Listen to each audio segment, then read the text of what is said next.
Okay, today we have Blake Ridgeway, and Blake is a friend of mine, and he is a serial entrepreneur. Is it okay to call you that, Blake? A Or it's serial better than entrepreneur? serial killer that some people call Oh, Blake is an it. amazing guy. He is super, super smart, and he has gotten funding for his ventures time and time again. And I feel like we should tap into that mind and try and get some ideas.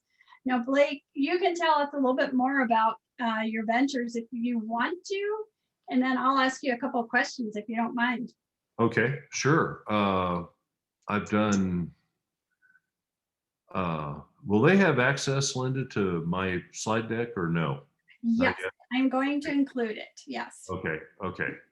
So anyway, my street cred's on the first part, but I've probably, whenever I was with P&M, I spent 20 years with them.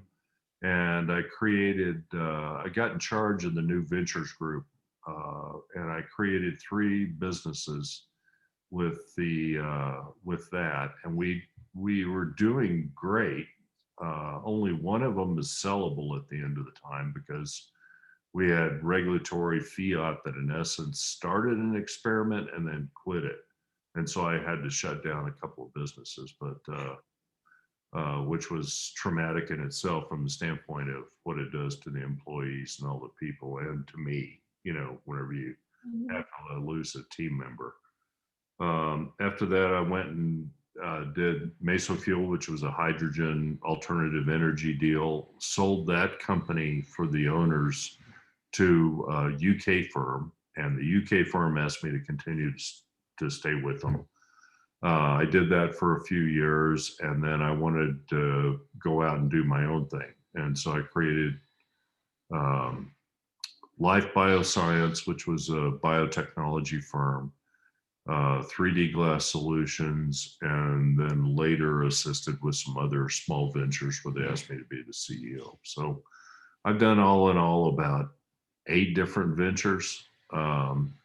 Had to raise money for 3 of them. If you're in the corporate venture capital, like I was with P&M, I did not appreciate how nice it is to have a parent with money.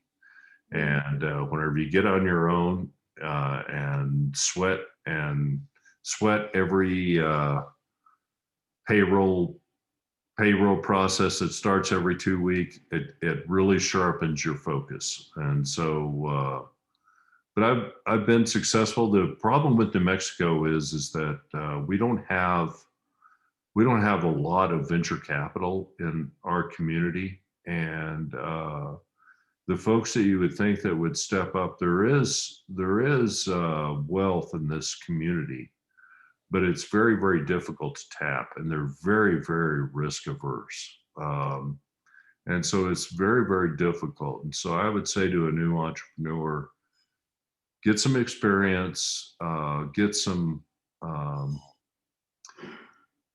start leveraging your networks and things like that so that whenever you're ready to launch your venture, you're ready to go. And you've got a rich Rolodex of folks that you can call that know you're ethical, you know what you're doing and things like that. That's the only way you're going to survive in New Mexico. Otherwise, I've had several ventures that were offered to be funded by either San Francisco VCs or Boston is another hub, New York, et cetera. It's like they want you to move there so that they can monitor and assist. And so in New Mexico, it's very, very difficult to raise capital for a new venture. Yeah. So you and I had a conversation last week, and we were talking about how there are kind of 2 different ways to go into business, and Right. and a lot of the entrepreneurs that I'm seeing are going the way of a small venture and bootstrapping, and Right. then there's others that are looking for funding. Can you just touch on each of those real quickly? I'd be glad to. I'd break them up into 2 categories. Either you've got an innovation development enterprise, or you got a small, medium enterprise. And small, medium enterprises are probably those that we think of that that provides services and or goods to a local market. So it could be your cleaners, it could be your dry cleaners, it could be your restaurants here, etc. An innovation-driven enterprise is more driven off an idea, a technology, a plan of attack that can serve much greater than a local market, but maybe a global or a national market. And so the approaches that you use and the things that you do for each one of those require not only different levels of capital, but different levels of skill sets that might be required. And so I think that's the two distinguishing factors in my head that I think about. And frankly, I don't have a lot of experience in the small, medium enterprises serving a local market. I've helped out a few folks, but most of my stuff has been on the technology side, where it's been idea or technology driven, and we drove that up to a larger market and things. But both of them are relevant, both of them are needed. And if you're the entrepreneur, you can make a very, very nice living serving the small, medium enterprise if you do things right. And if you're more in the innovation side, the road is tougher. The rewards from a potential perspective are a lot higher, because those are the folks that get listed on NASDAQ or on Wall Street, et cetera. And so the wealth creation opportunities are a lot higher on the innovation side, but the road's longer and it's more difficult. Yeah. That answer your question? Yeah, you did. So how about funding each of these kind of ventures? Let's start with the smaller, medium venture. I mean, Yeah, what are costs to funding something like that? What do you yeah, think? there's a lot of, in the small and medium enterprise side, the obstacles are pretty significant, because if you're serving a local market, you can forget about ever attracting quote venture capital. It's usually not large enough, unless the only thing that I've seen that would be successful is if you had like a franchise operation, you had 30 businesses that you'd been able to achieve throughout the state. That would be classified as a small and medium enterprise, and be able to then grow it with capital.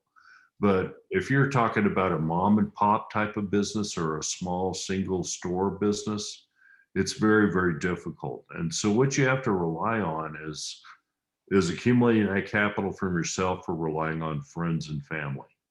And therein lies the dilemma that you have as a founder, is like, do I want to really talk to my dad and ask him for a loan, or ask him to be an investor? And what happens if it goes south, and impacting your immediate family members, and then becoming the pariah of your family. So you've got to be very, very careful when you do that, on the small, medium enterprise, or at least that's my risk assessment of it. And you want to make sure that you've got adequate capital to do it on your own.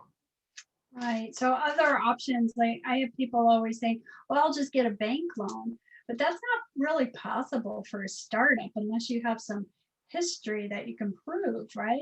Yeah, it's very, very difficult. Unless you got a lot of personal wealth, you could get a bank loan that might be unsecured or secured, but you're going to have to secure any type of loan against either property, plant, or equipment. And so unless you've got hard assets that you can collateralize a loan for, it's very, very difficult. Now, there are some smaller businesses that have great potential, I think. Like one that I think is a huge opportunity in this market for people. In fact, I wish that I was 40 years younger and doing that the technology had occurred whenever I was looking at businesses. But things like software development, web development, things like that are awesome opportunities that don't require a lot of capital. It's like I'm a more seasoned entrepreneur. Let's call it that. I'm a more seasoned entrepreneur, but I'm studying like Python and R programming, right, for one of my ventures. Oh, And so I look at the opportunities that those kind of program sets give, and I can think of 50 business ideas that could be generated that I could do from home, mhm. doing that. And so there's lots of opportunities for the small and medium enterprise. You might have to do a side hustle. You might have to get more training. You might have to do other things, but there's lots of opportunity in the non-traditional, oh, okay, I'm going to be a dry cleaner, or I'm going to roll up dry cleaning operations throughout the state and create a massive organization that I can sell. There Mm, are other opportunities for doing that and leverage both your talents and your IP, if you will. right. So if you're a more innovative type of company, and you create this whole vision, it's best to write a business plan, right? And then who would you share All of that with? whether you do small and medium enterprise or you do a large, you need to come up with a business plan. And one of the I think the probably the fallacy of a lot of our educational system when it comes to entrepreneurs is that we don't have a foundation of knowledge. What people have is what students have are people like me that say, okay, well, this A, B, and C work for me. It may not work for you. Mhm. That's the real dilemma as both an educator of that as well as a student. You look at all these great books that come out every week for a new entrepreneurial system or a new way of doing business. Well, you can't. Mhm. It's not replicatable in essence. And so what you have to do is everybody's go through their own process. And I think of it more as not science where A plus B equals C. If you do that, you're going to be successful. That doesn't work. But it's Right. not an art form either, in the sense that I've got an art of building businesses. Well, that's not replicatable. And so I don't buy it. I think anybody could be a good entrepreneur. And so I think the third category it kind of falls into is a craft. It's almost like you've got to learn. You'll learn some techniques. And that comes through education to a large degree. Mine did. Mhm. You get some ideas, you read some thought leaders in a particular area, and you learn how to do some general business activities or general technology activities. And I think that is a key for approaching an entrepreneurial venture is to make sure that your guns are loaded. You Mhm. know, you don't want him to go into a knife fight whenever you don't have a gun, that type of thing. And so make sure your weapons are loaded. And the weapon in your case is going to be education, experience, observation, those kind of things that is difficult to do. The people that we hear about that are multimillionaires because they were 21 and came up with a great piece of software, that's a rare occurrence. And it's not something that we can strive to do or that we could replicate. And so what we want to try to do is create the environment where folks that can flourish in whatever segment of the business that they want to do, whether it's in innovation focused or when they want to do small and medium. That's a long-winded answer to your question. No, that's perfect. That's perfect. So all of that is really great advice, and I'm writing things down. Guns loaded. I love that. Education, experience, observation, all things that people like assume but do they actually put the hard work in? Right. Uh, yeah. So when it comes to, okay, I've done all my due diligence, I've done my education, I have the experience, I have this business plan.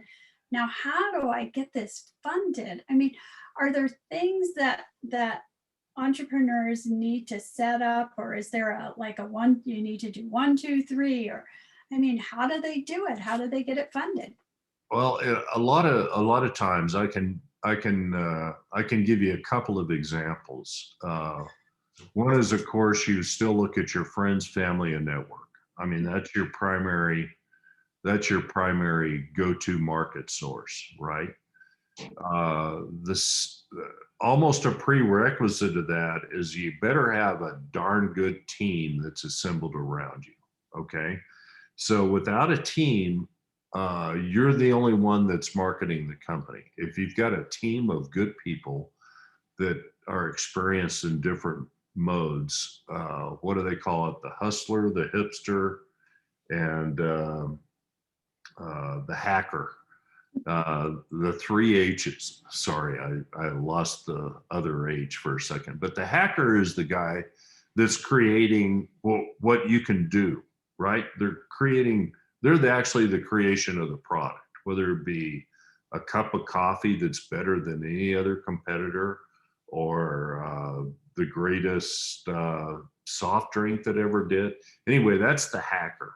The hipster is the guy that knows the market, knows the customer, etc. And then you've got the hustler, who is the business guy that will go out and not only help you position and market, etc., but also knows enough about the business that does it. If you don't either possess those skill sets of all three, or you don't have that on your team, you're setting yourself up for a long road ahead and maybe potentially failure. And so I think that the best thing that you can do is have a good team whenever you approach outside investors. Now, whether that be a bank, there's SBA loans that are available. There's grant possibilities that are overlooked in a lot of areas if you're doing a technology play. Oh, And I've used that considerably. I've won a National Science Foundation innovation grant. I've won NIH grants. I've won different types of things that will help fund your business. And so those are the kind of things, the alternative piece, but the government contracting, and I've heard of other people that are small business minority owners can get advantage of the GAO system from the standpoint of being a preferred vendor if you're doing something on a local basis. So there's lots of ways to expand your revenue stream that the grants and the SBA provides very favorable financing. Bank financing, I have not had any success doing bank financing. They want too much in the way of collateral, and they look at how long you've been in business, and most of them are so risk averse they won't do it. So I've had limited success with bank loans. yeah, that's what I'm hearing too. Yeah. Cool. Well, I don't want to take up too much of your time, but if there was one piece of advice you would leave us with as far as setting up a business and getting it funded, what would it be? I would say get your team together, know your stuff, know your market, know your customer. What pain point are you trying to achieve? Mhm. And what's the value for the customer? If you can answer all those, you're in probably pretty decent shape. That's great. So would you be willing to look at some of my ventures that I'm helping with this spring? As always, Linda, I Or- will Oh, help you in any way. you're awesome. You're awesome. Wow. Okay, I'm going to stop recording, but don't go anywhere. Okay.